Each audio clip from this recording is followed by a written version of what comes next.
pacaran, siapa sih yang dirugikan ketika pacaran itu? Ya, ketika pacaran itu yang dirugikan adalah wanita. Yang di PHP-in wanita. Yang risiko hamil wanita.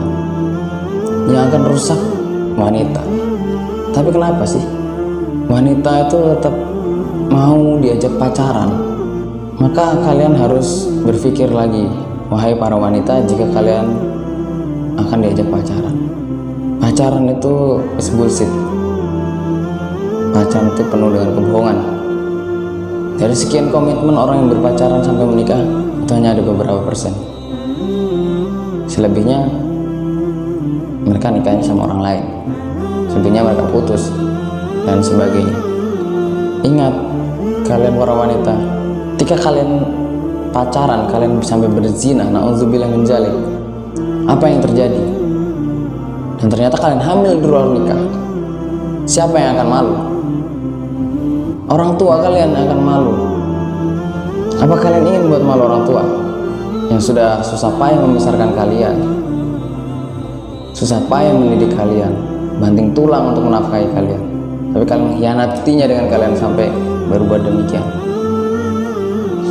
Ada sebagian yang beranggapan kami tidak ngapa-ngapain. Ketahuilah, setan itu menggoda tidak secara langsung. Dia akan dengan sabar untuk menggoda.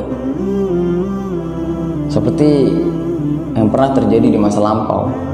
Ada seorang yang sangat alim, terkenal alim di daerahnya ya. Maka ada 3 orang kakak beradik, laki-laki memiliki 1 adik perempuan. Mereka ingin berangkat perang. Nah, mereka bingung adik ini akan dititipkan ke siapa.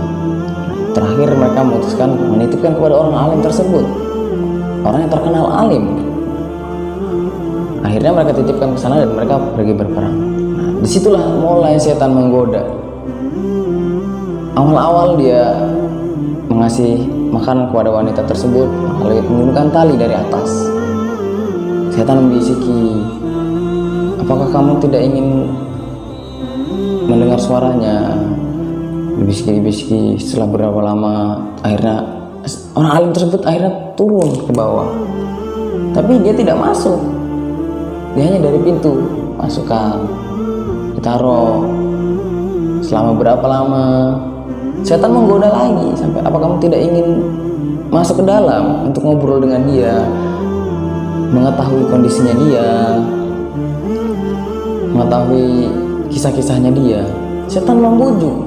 Akhirnya orang alim tersebut masuk ke dalam, bercerita. Lama-kelamaan setan itu pun membujuk lagi untuk melakukan perbuatan-perbuatan yang dilarang oleh Allah, na'udzubillah min dzalik. Terjadi perzinahan dan wanita tersebut pun hamil. Maka orang alim ini bingung bagaimana caranya. Digoda lagi oleh setan untuk membunuh wanita tersebut. Dan ketika sudah mati, dikuburkan di belakang rumahnya. Dan datanglah kakak beradik yang 3 tadi menanyakan di mana adiknya. Maka orang alim tersebut mengatakan adiknya kabur. Ketika mereka pulang, mereka tidur. 3 orang itu tidur dengan mimpi yang sama bahwa adiknya dibunuh. Akhirnya didatangilah lagi orang alim tersebut. Akhirnya dia mengaku dia dihajar sampai mendekati sakaratul maut. Digoda lagi oleh setan. Setan pun menjanjikan, jika kamu mau kafir, mau mengingkari Allah, setan itu akan menolong. Dan orang tersebut mengatakan iya, mengiyakan perkataan setan tersebut, dan na'udzubillah, meninggal dalam keadaan su'ul khatimah.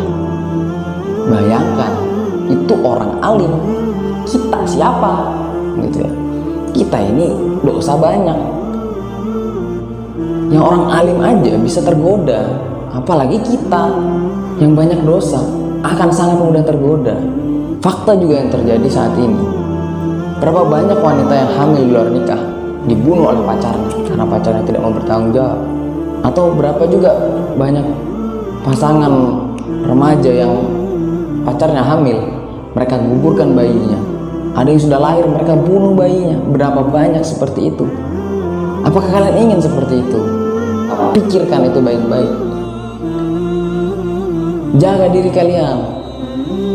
Selamatkan generasi kita. Jangan sampai generasi ini hancur karena perbuatan-perbuatan itu. Lindungi diri kalian. Ketika ada laki-laki yang ingin serius, suruh dia datang kepada orang tua. Bukan mengomong kepada anaknya, tapi ngomong kepada orang tuanya. Ingin menikahinya. Itu laki-laki. Bukan ngajak pacaran.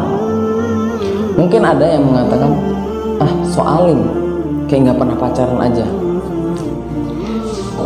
Ya, mungkin saya dulu di masa jahiliyah saya pernah berpacaran. Saya sadar itu, dan saya merasa menyesal kenapa dulu saya mengenal pacaran. Maka dari itu saya mengajak teman-teman, kalian yang masih berpacaran atau yang belum pacaran mau pacaran, jangan pacaran lagi. Yang sudah pacaran, putuskan pacaran kalian sebelum kalian menyesal. Dan yang belum pacaran, jangan pernah ikut dalam hal seperti itu.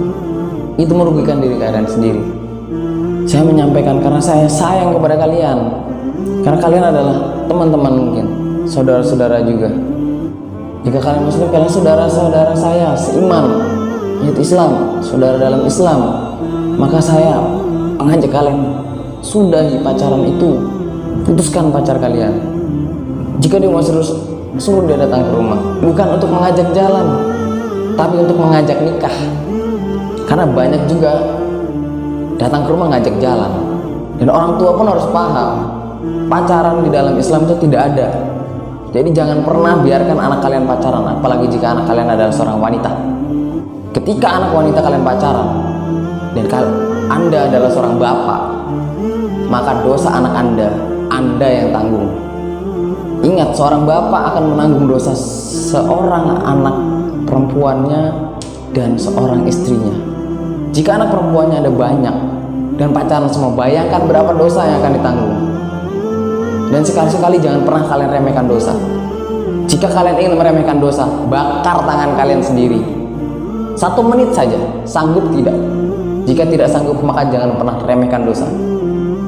Jika anak kalian masih berpacaran, kasih tahu, suruh putuskan pacarnya atau pacarnya datang ke rumah untuk melamar, bukan hanya untuk mengajak jalan. Semoga video ini bermanfaat untuk kita semua, khususnya untuk diri saya sendiri.